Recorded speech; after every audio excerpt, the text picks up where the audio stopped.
next, Harry finally tells Ron and Hermione about how his scar keeps hurting and how he feels like it's a warning. And do you know what this guy did next? He kept buying Hagrid drinks. That Hagrid told a complete stranger the key to getting the Philosopher's Stone. That tonight's the night Snape is gonna steal the stone.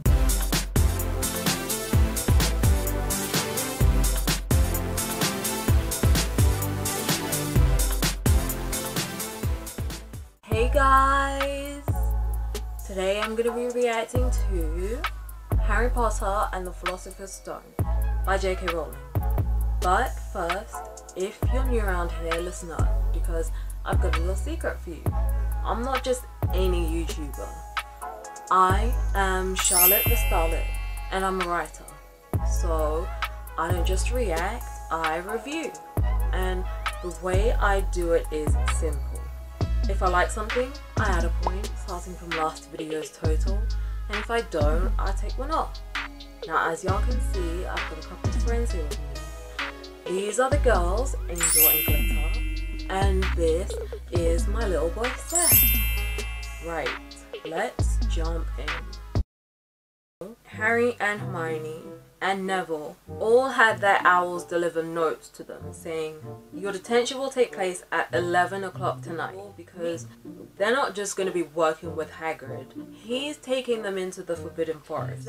Into the clearing came a man with red hair, a red beard, and a gleaming chestnut horse's body with a long reddish tail. In other words, a centaur. The hooded figure reaches the unicorn, lowered its head over its wound, and begins to drink its blood. Alright, it has been a while since we've done one of these. I've been busy with the game version of RuPaul's Drag Race, which is crazy, let me tell you. Last time I was this close to going home. Anyway, that's not what this video is for. We're finally getting back to Harry Potter. Just the chapter title alone is getting me hyped. It's called Through the Trapdoor, which I'm assuming means that Harry will finally get to find out what is beneath the trapdoor that the three-headed dog is guarding. This is what the whole novel's been leading up to. I can't wait. Oh my days. So the chapter may be about the trapdoor, but before we get to that, there are exams. Like, I know Harry and Ron have been studying for them recently, but I didn't know it was already time for them. They have to do stuff like make a pineapple dance across the desk and turn a mouse into a snuff box. But guess what? Not just any old snuff box will do. They get points for how pretty it is, and they get points taken away if it has any whiskers. Unbelievable. Looks don't just matter with people. Apparently, looks matter with objects too. In potions, Snape made them all nervous by breathing down their necks while they made a forgetfulness potion. I'd hate that. Oh Lord. So obviously during the exams, Harry has to try and forget about, you know, Snape and Philosopher's Stone and Voldemort and everything, which he's struggling to do because he keeps having these nightmares about a hooded figure dripping with blood coming after him. The scar on his forehead has been hurting more and more as well. This can only be because Harry saw Voldemort himself in the Forbidden Forest drinking the blood of a unicorn. That must be why he's been having nightmares. I'd probably have nightmares too if I saw that. Last time the centaurs in the forest told Harry about how unicorn's blood can be used to return someone to full strength at the cost of living a cursed life. And I think that's the reason Harry's scar is hurting too. Because now that Voldemort's drank the blood, he's getting stronger. I wonder where he is right now.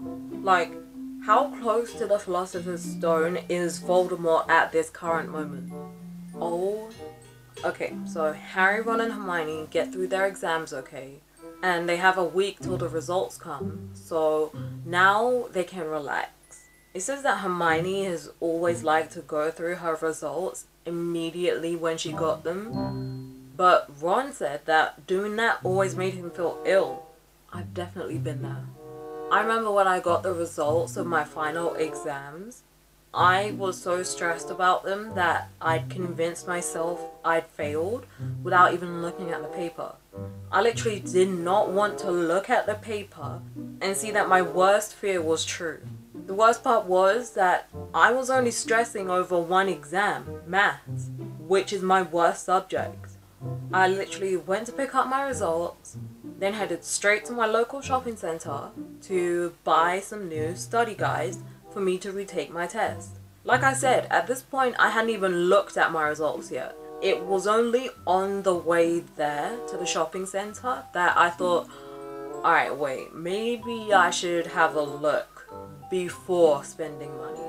And it turns out that I passed. Barely, but still, I'll take what I can get. The main reason I was so stressed was because I had missed so much school because my sickle cell put me in hospital so much. And I was months behind the other students. I literally had to study the whole time I was in the hospital. Anyway, oh my days. Apparently during that free time, the Weasley twins and their friend Lee Jordan went down to the lake and started tickling the tentacles of the giant squid. How would you even go about doing that? Oh, snap. So after the exams, when they're trying to relax, Harry finally tells Ron and Hermione about how his scar keeps hurting and how he feels like it's a warning. But he also feels like he's forgotten to do something important. But when he brings it up with Ron and Hermione, they just brush it off. They're like, it's just the exams, chill. Uh-oh. So while they were out trying to relax in the sun, Harry still can't get the Philosopher's Stone and Snape off his mind. And then all of a sudden, Harry goes pale, jumps to his feet, and tells Ron and Hermione, we need to see Hagrid. Now. So they rush over to Hagrid's house, and when they get there, Harry asks Hagrid about the stranger he played cards with and won the dragon egg from. Hagrid met this dude in the Hog's Head, which is a pub. Apparently this dude refused to take his cloak off, and according to Hagrid, could have been a dragon dealer. That's such a badass title. Imagine getting asked what you do for work, and you get to tell someone, oh yeah, I'm a dragon dealer. Okay, so then Harry asks him what he talked to him about and whether he mentioned Hogwarts at all. Alright, it's obvious that Harry's really concerned about this guy who gave Hagrid his dragon egg, but to Hagrid, this is just a lovely little chat. He ain't concerned in the slightest. He can't even recall whether he mentioned Hogwarts or not. Oh my days. Do you know what Hagrid then says? So, he can't remember whether he mentioned Hogwarts, but he does remember that he asked Hagrid what he does for work. And so Hagrid told him, but he also said that he's always really wanted a dragon. And do you know what this guy did next? He kept buying Hagrid drinks.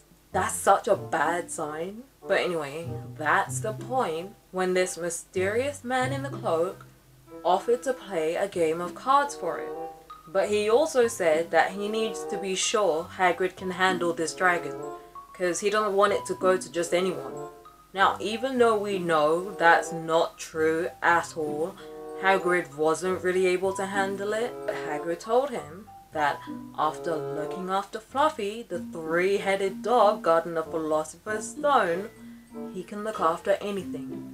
Hagrid really does speak first and think later. Do you know what he said when Harry asks him if this guy seemed particularly interested in Fluffy? He let slip the key to getting past Fluffy. Apparently, Hagrid told this guy that Fluffy is a piece of cake if you know how to calm him down. Just play him a bit of music and soon he'll be fast asleep. This is how they're gonna get through the trapdoor, isn't it? I can't believe he just let that out. It says Hagrid suddenly looked horrified right after he says that.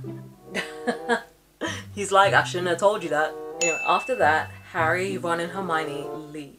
Right, so when Harry and his friends are back in the castle, Harry says they have to tell Dumbledore that Hagrid told a complete stranger the key to getting the Philosopher's Stone.